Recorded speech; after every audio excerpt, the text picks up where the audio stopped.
फिर इसी प्रकार लपक रही है। भाव ये से कहने का कि चौथी रोटी भी गिरवा दी, सारी कमाई उसको दे दी ले माई। इतने में भगवान विष्णु प्रकट हो जाते हैं, परमात्मा की शक्ति उनके सामने आ जाती, क्योंकि ये उपासक जब तक इन्हीं के थे, 3 लोग के उपासक। देखो आगे भी भक्ति जब हमें लगी, जब हम कितना न कितना अच्छी शक्ति भाव से लगे हुए होंगे, इसका बहुत बड़ा प्रमाण आपको देंगे। ये बाजीद फिर आगे के बने आकर के, वहां मुक्ति नहीं हुई बाजीद की, लेकिन कमी भी कुछ नहीं रही जब इतना कुर्बानी आ जा से। तो उसी समय भगवान प्रकट होते हैं, वो खुदा अल्लाह प्रकट हुआ।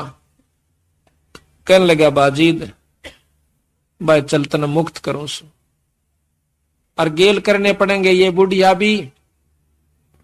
तो बुढ़िया भी मुक्ति कर दी, क्योंकि वह सारी कमाई बुढ़िया को मिली, और परमार्थ में दी हुई कमाई कहते हैं तेरे को भी दूंगा, चलो तुम्हें दोनों को स्वर्ग ले चलता हूं।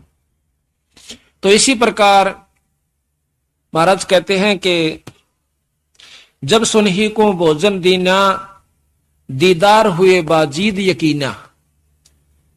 जब सुन ही कहते हैं कुतिया को भोजन दिलवाया, जब उसको यकीन हुआ कि ठीक कहो सो परमात्मा दूर नहीं है, परमार्थ के लिए कोई कार्य किया जाता है।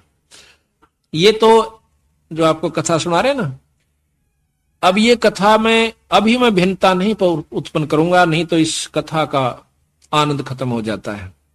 आगे चल के आपको बताएंगे कि इस तरह की भी कमाई को लुटा देना भी अज्ञानता का ही प्रमाण होता है।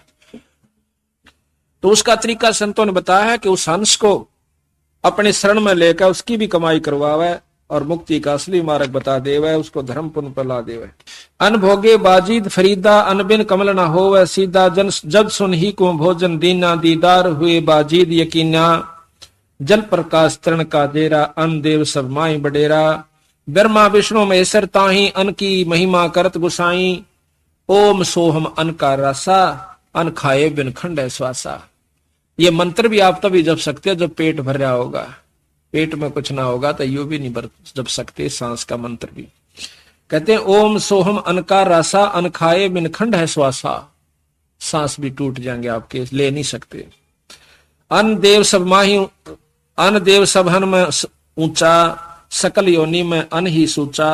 अन ही काया, अन ही माया। अन ही सर्वलोक में राया। अच्छे गेहूं हो जाए तो पेट भी भरा, मकान भी बना सकते हैं, ट्रैक्टर भी ले सकते हैं। तो अन ही काया, अन ही माया, शरीर भी बचा और धन भी हुआ। अन ही दाता, अन ही भुगता, सर्वलोक में अन ही जुगता। अन ही माता, अन ही पिता, अन ही मेटत है सब मिथ्या। अन ही प्राण पुरुष आधारम, अन से खुले ब्रह्म द्वारम। अन ही आत्म जीव संगाती, और अन ही पूजा अन ही पाती। अन ही कथा कीर्तन लीला, अन ही की सब होत करीला। अन देव तू सबड़ा दयालम, अन से टूटे जम के जालम। अन देव तू देव कुर्बानी जाऊं, अन की महिमा कहां लग गाऊं। अब देखा ना कि अन ही आत्म जीव संगाती, अन ही पूजा अन ही पाती। ये भंडारा जो होता है वो भी अन्न से ही होता है।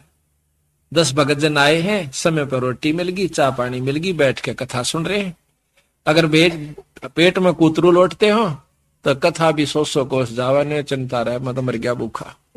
तो कहते हैं अन ही की सब कुछ होत करीला, अन ही कथा कीर्तन लीला। अन ही की सब होत करीला। अन देव तू बड़ा दयालम, अन से टूटे जम के जालम। जम के जाल, काल के जाल, जैसे ही अन्न का भंडारा हुआ उसके बाद कथा शुरू हुई, ना पहले कथा नहीं हो सकती। और इसी कथा के सुनंत उस काल के फंदन कटण की, आत्म कल्याण होने की आपको चर्चा सुनने को मिलेगी।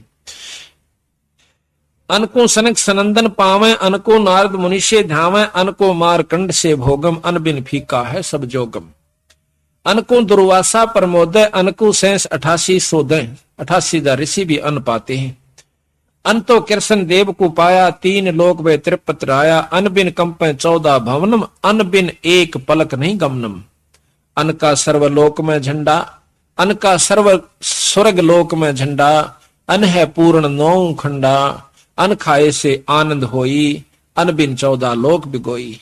अन की आशा इंद्र कर ही, क्षण में कोट मेघ रस झड़ही। अंदर संयम करें कुमेरम, अन को भोग वर्ण सुमेरम, अन की इच्छा धर्म करे धर्मराया, अन बिन तृप्त होत नहीं काया। अन की महिमा अगम अपारा, अन है प्राण पुरुष आधारा, अन है राज्य राम श्री का, सर्वदेव दे अन कै टीका। लाख यज्ञ जो मरुत कराही, तीन लोक तिस्तरण बंधाही, कनक पतर दे दान सुराही, व्यंजन भोजन रुचि रुचि खाही। मरुत राजा गए साहेब धामम, देखो अन देव के कामम। अब कहते हैं कि मरुत राजा ने कई लाख यज्ञ करी थी, अश्वमेघ यज्ञ, और दान में गौ दिया करता था। जैसे विदा करते हैं ना, कोई 2 रुपये दिवस है, जैसे भंडारा में 5 देश संतों को, ब्राह्मणों को। पहले ब्राह्मण बहुत उत्तम अच्छे होया करते थे, जो कि भक्ति में रुचि रखा करते, जिसी भी वो जाने थे। तो उस समय कहते हैं उनको 1-1 लागड़ गऊ भी दिया करता था, रोज की रोज। तो ऐसा करने से वो मरुत राजा परमात्मा विष्णु धाम में चला जाता है, स्वर्गलोक में काफी वर्ष तक रहा। तो कहते हैं